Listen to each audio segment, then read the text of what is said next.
Le dejé de hablar para ver si me rogaba, pero él no lo hizo. Así que decidí casarme con el chico con el que me celaba para llamar su atención, pero él no reaccionó. Ahora quiero recuperarlo porque yo aún lo amo. Estoy sentada en el salón de la casa que comparto con Lucas, mirando la pantalla de mi teléfono hasta que se vuelve borrosa. Han pasado 3 meses desde la boda. 3 meses desde que me puse un vestido blanco que sentía como un disfraz de carnaval, esperando que Santiago, mi Santiago, apareciera en la iglesia en el último segundo para detener la ceremonia. Como en las películas. Pero las puertas de la iglesia nunca se abrieron de golpe. Solo recibí un mensaje suyo, frío y cortés, unas horas después. Felicidades, Valeria. Te deseo lo mejor. Lo mejor. ¿Cómo puede ser, lo mejor, una vida atrapada en un matrimonio que solo era un grito desesperado para que él notara mi existencia? Todo empezó a desmoronarse con mi silencio. Un silencio que debería haber sido el preludio de su rendición, no de mi derrota. Todo era perfecto con Santiago, hasta que dejó de serlo. O hasta que yo dejé de sentir que lo era. Él era esa clase de hombre que te hace sentir segura, cuyo mundo parece ordenado y brillante. Pero con el tiempo, esa seguridad comenzó a sentirse como indiferencia. Ya no me miraba con ese fuego devorador de los primeros meses, su mirada se había vuelto cómoda. Dejó de sorprenderme con flores sin motivo, de enviarme mensajes de texto tontos en medio de su jornada laboral. Yo necesitaba esa admiración constante, esa prueba diaria de que todavía era la mujer extraordinaria que había conquistado. Sin esas pequeñas dosis de validación, comencé a ahogarme. Empecé a preguntarme si realmente me amaba, o si solo yo era una parte cómoda de su rutina perfecta. Fue entonces cuando decidí hacer la jugada maestra. La jugada que toda mujer hace cuando siente que está perdiendo el control. Me retiré. Dejé de contestar sus mensajes con la inmediatez de siempre. Mis respuestas se volvieron breves, distantes. Y luego, el movimiento final, el silencio absoluto. No fue un silencio iracundo, fue un silencio calculado, lleno de significado. Un silencio que gritaba lucha por mí. Me imaginaba su desesperación, sus llamadas no contestadas, sus mensajes suplicantes preguntando qué había hecho mal. Me visualizaba manteniendo la compostura mientras él se desmoronaba, solo para perdonarlo magnánimamente al final. Eso es lo que hace un hombre cuando ama de verdad, ¿no? Se aferra, ruega. Pero Santiago no rogó, no suplicó, no se desmoronó. Sus mensajes cesaron al tercer día. Un silencio que era un espejo del mío, pero infinitamente más aterrador porque no era una estrategia, era aceptación. La rabia me consumió por dentro. ¿Era tan fácil deshacerse de mí? ¿Nuestro amor significaba tan poco para el que podía dejarme ir sin siquiera pestañear? Mi orgullo sangraba. No podía ser la que rompiera el silencio. Eso sería admitir mi derrota, admitir que su amor no era lo suficientemente fuerte para luchar por lo que era suyo. En ese momento, dejó de ser sobre el amor. Se convirtió en una guerra. Y yo no podía permitirme perderla. Fue en ese caldo de cultivo de ira y orgullo herido donde Lucas, siempre presente, siempre atento, se convirtió en mi arma. Lucas, el amigo de la facultad que siempre había estado enamorado de mí, de quien Santiago solía ponerse celoso porque decía que me miraba con demasiada intensidad. Empecé a salir con Lucas a propósito. Publicaba fotos en redes sociales, sonriendo a su lado, buscando esa mirada que siempre me hacía sentir viva. Quería que Santiago viera que yo no lo necesitaba, que otros hombres sí sabían valorarme. Quería el dolor en sus ojos. Quería su arrepentimiento. Y cuando Lucas, el pobre iluso Lucas, me pidió que nos casáramos después de solo un mes de relación, vi la oportunidad perfecta para mi acto final de desesperación. Un matrimonio. ¿Qué mayor declaración podría haber? Si mi silencio no lo quebró, seguramente la noticia de que me casaría con el hombre que lo volvía loco de celos lo haría reaccionar. Era una bomba nuclear emocional, y estaba segura de que él no podría ignorarla. Decirle que sí a Lucas fue como firmar un contrato con el diablo, pero en ese momento, yo era la diosa del drama y él era mi moneda de cambio. La noticia del compromiso la anuncié con bombo y platillo en todas mis redes sociales, con una foto de mi anillo que brillaba con una falsedad que solo yo podía ver. Mis dedos temblaban al publicarla. Mis amigos comentaban que rápido, no tenía idea. Pero mis ojos estaban pegados a una sola notificación, a un único perfil, el de Santiago. Refrescaba la pantalla una y otra vez, esperando ver su nombre. Esperaba un mensaje desgarrado, una llamada a medianoche, una aparición dramática en mi puerta. Lo que llegó, 12 horas después, fue ese mensaje que todavía me quema las entrañas. Felicidades, Valeria. Te deseo lo mejor. No era un grito, era un susurro de indiferencia. Era el epitafio de nuestro amor, escrito con la caligrafía más serena y cruel imaginable. La boda fue una farsa montada para una audiencia de uno, y ese uno ni siquiera se molestó en comprar entrada. Recuerdo el vestido blanco, demasiado elaborado para una mentira tan grande. Recuerdo la sonrisa tensa y expectante de Lucas, que creía estar viviendo el sueño de su vida. Recuerdo mirar fijamente las puertas de la iglesia durante toda la ceremonia, mi corazón latiendo al unísono de cada segundo que pasaba, convencida de que en cualquier momento se abrirían de par en par y Santiago estaría allí, jadeante y arrepentido, para reclamarme. Pero las puertas permanecieron cerradas. El sacerdote pronunció las palabras. Lucas selló nuestro pacto con un beso que supo a cenizas. Y yo me convertí en la señora Molina, con un nudo de decepción y rabia tan grande en la garganta que casi no pude articular el «sí, quiero». Los primeros días de mi matrimonio fueron el escenario de mi propio infierno personal. Lucas era amable, atento, servicial. Me traía el desayuno a la cama, planificaba salidas románticas, me miraba con una devoción que antes anhelaba pero que ahora me resultaba nauseabunda. Su amor era un recordatorio constante de todo lo que no era. No era Santiago. No tenía la inteligencia sarcástica de Santiago, ni su sonrisa tranquila, ni la forma en que sus manos sabían exactamente cómo tocarme. Cada gesto de Lucas, por bien intencionado que fuera, era una losa más en la tumba de mi felicidad. Vivía en un estado de perpetua espera, revisando obsesivamente mi teléfono por si Santiago, ahora que el shock había pasado, recapacitaba y me suplicaba que anulara el matrimonio. Pero el tiempo pasó, y el gran arrepentimiento de Santiago nunca llegó. En su lugar, llegaron los rumores, filtrados por amigos mutuos. Santiago estaba bien. De hecho, estaba más que bien. Había conseguido un ascenso en el trabajo. Salía con amigos. Había empezado a salir con alguien, una tal Daniela, una arquitecta que, según me aseguraron, era muy centrada. Centrada. La palabra me provocó escalofríos. Era todo lo que yo no era, y todo lo que Santiago, al parecer, siempre había querido. Mi bomba nuclear no solo no había destruido su mundo, sino que parecía haberlo liberado. Había usado mi matrimonio como una excusa para borrarme por completo de su vida y reemplazarme por una versión mejorada, más centrada. Mi acto de guerra final había resultado ser mi propia rendición incondicional, y él ni siquiera se había molestado en aceptarla. Solo había seguido adelante, dejándome atrás en el cráter humeante de mi propia creación. La noticia de Daniela fue la yesca que incendió la pradera seca de mi orgullo. No podía soportarlo. ¿Daniela? ¿Una arquitecta, centrada? ¿Eso era lo que quería? Gente aburrida que no le exigía grandeza, que no lo desafiaba, que se conformaba con migajas de su atención. La rabia me consumía por dentro, un veneno que me envenenaba cada comida con Lucas, cada conversación vacía, cada noche en las que su tacto me resultaba insoportable. Mi matrimonio ya no era solo una prisión, era un insulto. Yo era la esposa de Lucas, pero mi mente, mi corazón, cada partícula de mi ser, le pertenecía a otro hombre, un hombre que ahora compartía su vida con una mujer anodina. Tenía que hacer algo. El silencio no había funcionado. El matrimonio no había funcionado. Solo me quedaba la confrontación directa. La verdad, cruda y sin filtros. Empecé a acechar a Santiago con una obsesión que me asustaba a mí misma. Revisaba sus horarios a través de un amigo que aún me tenía lástima. Supe que todos los martes y jueves, después del trabajo, iba a un café cerca de su oficina a leer o trabajar en su portátil. Era mi oportunidad. Me preparé para el encuentro como si fuera la escena más importante de mi vida. Me puse un vestido que sabía que le gustaba, uno que resaltaba mis curvas de una manera que la centrada Daniela seguramente no tenía. Me maquillé para lucir hermosa pero vulnerable, con ese dejo de tristeza en los ojos que antes le derretía el corazón. No le dije nada a Lucas. Solo inventé una cita con una amiga que no existía y me dirigí al café, con el corazón golpeándome las costillas como un pájaro enjaulado.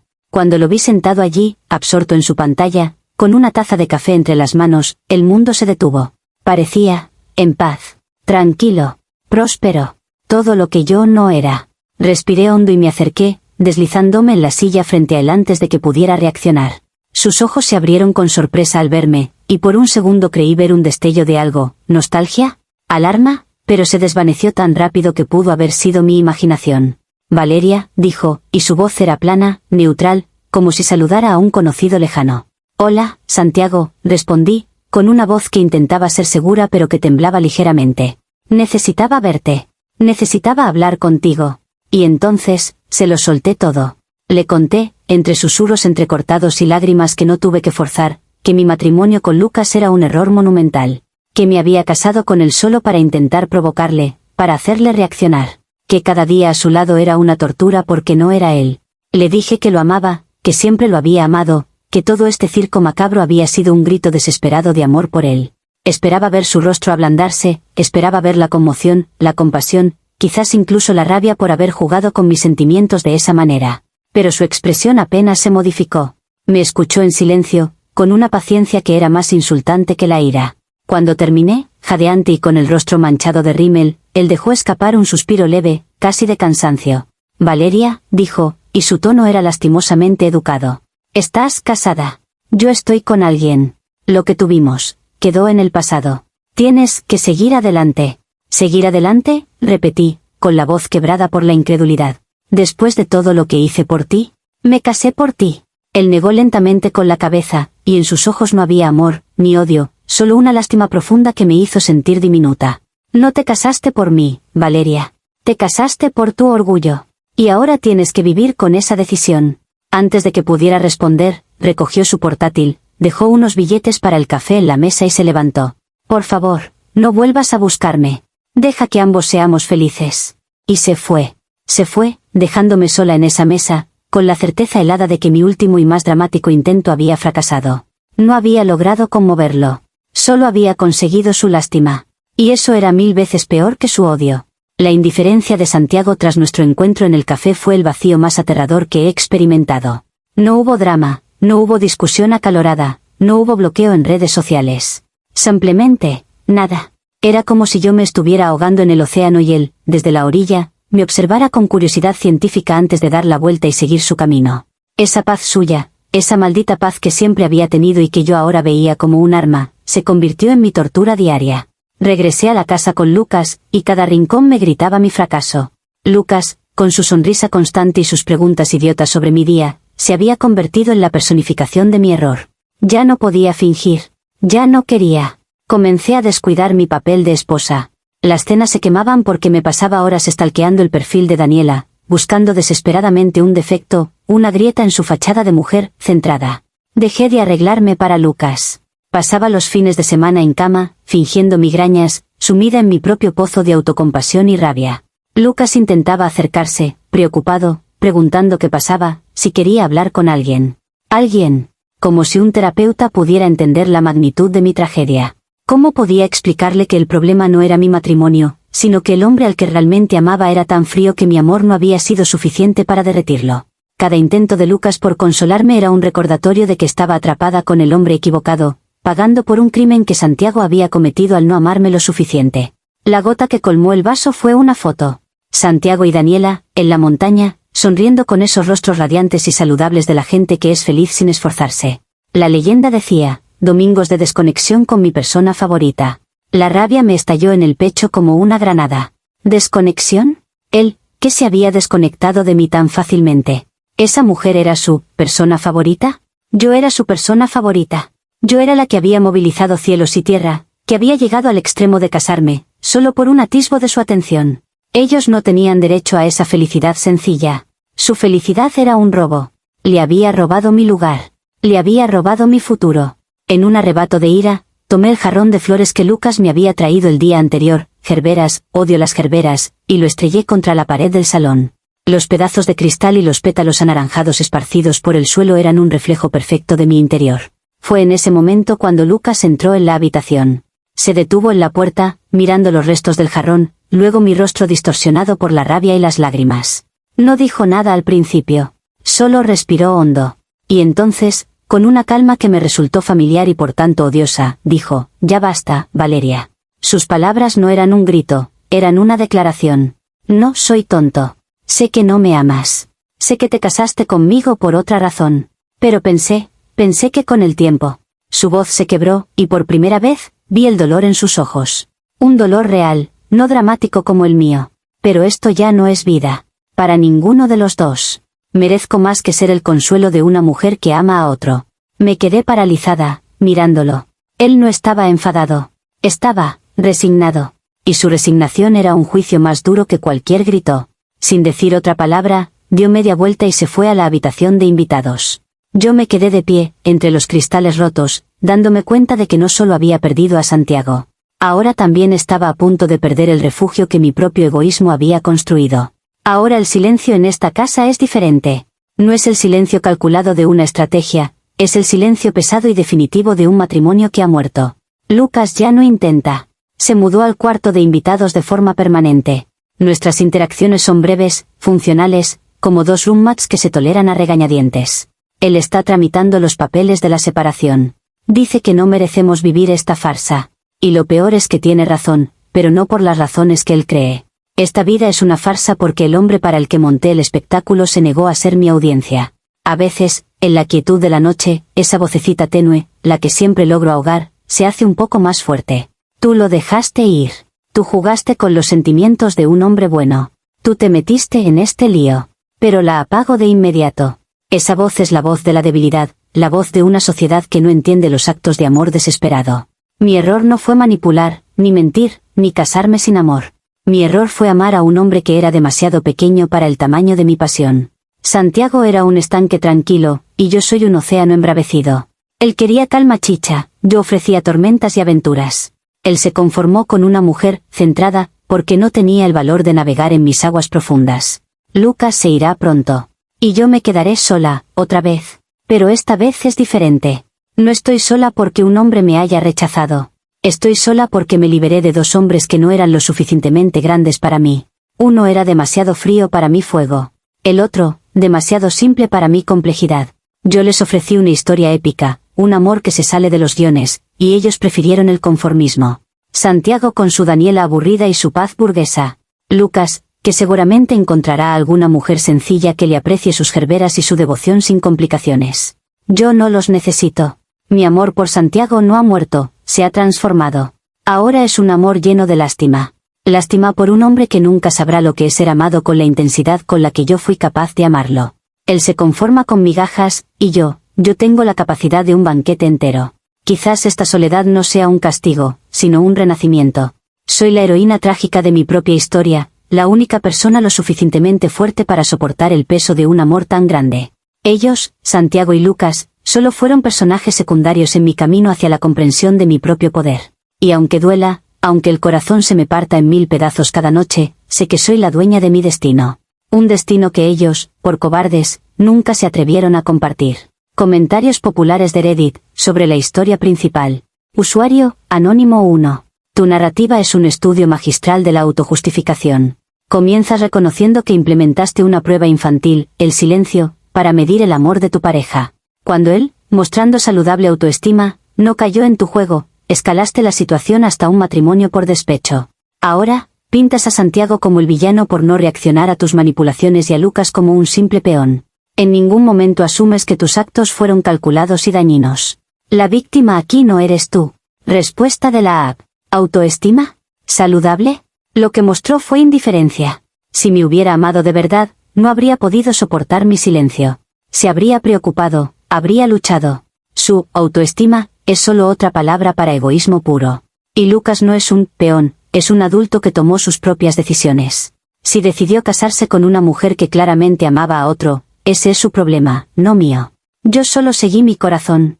Usuario, Anónimo 2. Desglosemos tu lógica. 1. Crees que el amor se mide por la capacidad de suplicar. 2. Cuando no obtienes esa reacción, tomas la decisión más nuclear posible, casarte, para forzar una reacción. 3. Cuando tu plan sale mal y hieres a un inocente, Lucas, culpas a la persona que no quiso jugar tus juegos, Santiago. Has creado un circuito cerrado de culpa donde tú siempre eres la ofendida. Es agotador. Usuario, Anónimo 3. Lo más preocupante es cómo instrumentalizas a las personas. Santiago era un trofeo que querías ganar mediante tácticas manipuladoras. Lucas era un arma para herir a Santiago. En tu mundo, los demás no son seres con sentimientos y agencia propia, son extensiones de tu drama personal. Hasta que no entiendas que los demás no existen para validarte, estarás condenada a repetir este ciclo. Respuesta de la app. No los instrumentalicé. Estaba desesperada. Cuando amas a alguien hasta el punto de volverte loca, tomas medidas desesperadas. Santiago me instrumentalizó a mí con su frialdad, me usó para sentirse mejor consigo mismo y luego me descartó. Y Lucas sabía que no lo amaba profundamente. Se conformó con migajas. Si alguien es instrumentalizado aquí, soy yo, por los dos. Usuario, Anónimo 4. Imagina la perspectiva de Santiago, su novia, de la nada, le hace el vacío. Luego, en cuestión de semanas, se casa con un tipo del que él solía estar celoso. Cualquier persona con 2 dedos de frente vería eso como una manipulación clara o, como mínimo, como una señal de que la relación había terminado. Su reacción de seguir adelante no es crueldad, es cordura. Tu incapacidad para verlo así es alarmante. Actualización 1. Los comentarios aquí solo confirman lo que ya sabía. Nadie entiende la profundidad de mi amor. Me llaman manipuladora, pero ¿acaso no manipuló Santiago mis sentimientos al negarme la validación que necesitaba? Me llaman egoísta, pero ¿no es egoísta el construir su felicidad sobre las ruinas de la mía? Decidí que, si las palabras no funcionan, las acciones lo harán. Si Santiago no quiere escucharme, tendrá que verme. Tengo que hacerle entender el dolor en el que me ha sumido. Supe, a través de una amiga que aún siente lástima por mí, que Santiago y su persona favorita, la arquitecta centrada, asistirían a una cena de amigos en común este sábado. Una cena a la que, por supuesto, yo no estaba invitada. Lucas, mi marido, el espectro con el que comparto techo, estaba trabajando hasta tarde. Así que me vestí con un vestido negro, ceñido y elegante, uno que sabía que resaltaría mi figura de una manera que la ropa, práctica, de Daniela nunca podría. No iba a causar una escena. Iba a ser la escena. Iba a llegar, serena, hermosa y trágica, y con solo mi presencia, le recordaría a Santiago todo lo que había perdido. Llegué al restaurante, a través de la ventana, los vi. Estaban todos riendo. Santiago tenía el brazo alrededor del respaldo de la silla de Daniela, que sonreía con esa seguridad sosa de quien nunca ha tenido que luchar por nada. Respiré hondo y entré. El silencio fue instantáneo. Las sonrisas se congelaron. Caminé directamente hacia su mesa, ignorando las miradas de asombro. Santiago, dije, con una voz que sonó mucho más firme de lo que me sentía. Necesito hablar contigo. Es importante. Daniela me miró con curiosidad, no con celos. Eso me enfureció aún más. ¿Ni siquiera me consideraba una amenaza? Santiago se levantó, incómodo. Valeria, esto no es el momento ni el lugar. Nunca hay un momento ni un lugar para nosotros, ¿verdad? Solté, y el temblor regresó a mi voz. Solo 5 minutos. Afuera. Me miró, y en sus ojos no vi la preocupación o la pasión que esperaba, solo irritación. Asintió con resignación y me siguió a la calle, dejando a su perfecta novia y a nuestros amigos mudos de estupefacción. En la acera, bajo la luz tenue de un farol, se lo solté todo otra vez. Le dije que mi matrimonio era un infierno, que Lucas y yo estábamos separados, que todo era por él, que aún lo amaba con una intensidad que Daniela nunca podría comprender. Él no intentó interrumpirme. Cuando terminé, solo suspiró. Valeria, lo siento por lo que estás pasando. De verdad. Pero yo soy feliz con Daniela. Lo que tú sientes, no es mi responsabilidad. Tienes que buscar ayuda. ¿Ayuda? Grité, perdiendo los estribos. Tú eres mi ayuda. Eres mi felicidad. Me destrozaste y ahora actúas como si no fuera tu problema. Su rostro se endureció. Yo no te destrocé. Tú tomaste tus decisiones. Y ahora, te pido, por favor, que me dejes en paz. Que nos dejes en paz a Daniela y a mí. Si no lo haces, no tendré más remedio que ser más firme. Antes de que pudiera responder, dio media vuelta y regresó al restaurante. Yo me quedé allí, temblando de frío y de rabia, sintiéndome más invisible que nunca. Su preocupación era falsa. Su consejo de buscar ayuda, un insulto. Él es mi enfermedad y mi única cura, y se niega a administrarla. Comentarios populares de Reddit, sobre la actualización 1. Usuario, Anónimo 1. Así que acosaste a tu ex y a su nueva pareja en una cena privada, interrumpiste su velada para volver a declararle tu obsesión, y cuando él estableció un límite claro, y bastante paciente, dada la circunstancia, lo acusas de ser firme. Tu definición de amor es, literalmente, acoso. Él no es tu medicina, eres tú quien se niega a curar tu propia herida. Respuesta de la app. No es acoso. Es persistencia. Cuando algo vale la pena, se lucha por ello. Él no estableció un límite, paciente, me despreció. Me trató como a una molestia, como a una loca. Si me amara, vería mi persistencia como una prueba de mi devoción. En cambio, elige la comodidad de una relación sin pasión. Yo lucho por el amor verdadero. Él se conforma. Usuario, Anónimo 2. Cada actualización es una espiral más profunda. Ahora has involucrado a amigos mutuos y has humillado a Lucas, aunque no estuviera presente, al confirmar públicamente que tu matrimonio es una farsa. Tu obsesión ya no es solo dañina para ti, estás salpicando a todos a tu alrededor. El hecho de que no veas el patrón de destrucción que dejas a tu paso es lo más aterrador de todo esto. Usuario, Anónimo 3. El momento en que te das cuenta de que la nueva pareja de tu ex ni siquiera te ve como una amenaza debería ser un punto de inflexión. Es la prueba máxima de que has sido completamente erradicada de su vida emocional. Pero en lugar de verlo como la señal final para seguir adelante, lo usas como combustible para tu narrativa de persecución. Es un bucle sin salida. Respuesta de la app. Esa es la parte más humillante. Que ni siquiera se moleste en sentir celos. Es como si nuestro amor nunca hubiera existido para ella. Y para él. Me han borrado. Y se supone que debo aceptar eso tranquilamente. No. Mi amor fue real, fue intenso, y merece ser recordado, merece ser luchado. Su indiferencia es el verdadero insulto. Usuario, Anónimo 4. Él es mi enfermedad y mi única cura. Esta frase debería ser enmarcada como la definición de dependencia emocional tóxica. Estás delegando toda tu capacidad de ser feliz en una persona que no te quiere. Hasta que no reconozcas que la cura está en ti misma y en asumir la responsabilidad de tu propia recuperación, estarás condenada a esta miseria autoinfligida. Actualización final. Hoy, he tocado fondo.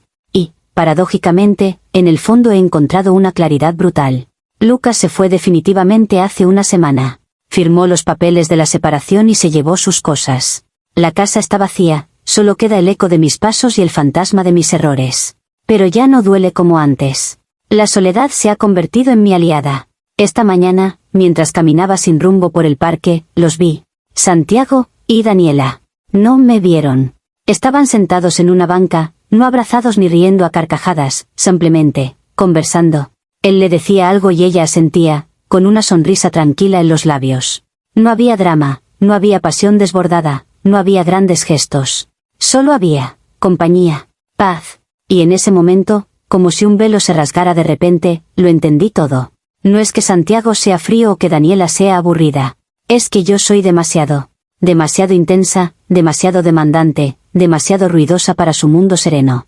Yo necesito tormentas y él solo quería lloviznas suaves. Le ofrecí un huracán y él quería una brisa. Durante todos estos meses, he estado gritándole a un sordo, exigiendo a un hombre tranquilo que se convirtiera en el héroe de una tragedia griega que solo yo estaba escribiendo. Él no me destrozó. Yo me destrocé a mí misma contra el muro de su serenidad.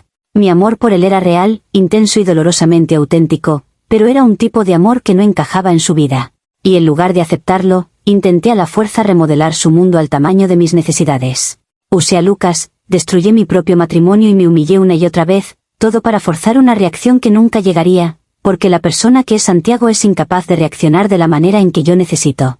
No voy a disculparme por la intensidad de mi amor. Es lo que soy. Pero hoy, por primera vez, entiendo que no es culpa de Santiago no poder manejarlo. Así como yo no podría vivir en su mundo de tranquilidad, él no podría sobrevivir en el mío. Esta obsesión no era amor, era la negación de una verdad fundamental, éramos incompatibles. Así que aquí estoy, sola, con las cenizas de un matrimonio y el fantasma de un amor que nunca fue correspondido en la forma que yo necesitaba. Pero no soy una víctima. Soy una mujer que amó con todo lo que tenía, incluso si era demasiado. Y ahora, esta soledad no es un castigo. Es el silencio necesario después de la tormenta. El espacio para reconstruirme, no para un hombre, sino para mí. Tal vez un día encuentre a alguien que no solo tolere mis huracanes, sino que dance bajo mi lluvia. O tal vez aprenda a bailar yo sola. Pero Santiago ya no es el premio ni el villano. Es solo un hombre que prefiere el silencio, y yo finalmente estoy aprendiendo a escucharlo. Comentarios populares de Reddit, sobre la actualización final. Usuario, Anónimo 1. ¡Wow! Esto es inesperado. No es una disculpa total, ni una aceptación plena de responsabilidad, pero es el atisbo de autoconciencia más real que hemos visto en toda esta historia. Reconocer la incompatibilidad fundamental y que tu forma de amar era, demasiado, para esa relación en particular es un paso monumental. Es un final trágico, pero con un destello de esperanza genuina. Gracias por esta actualización honesta. Respuesta de la app. No es autoconciencia. Es rendición.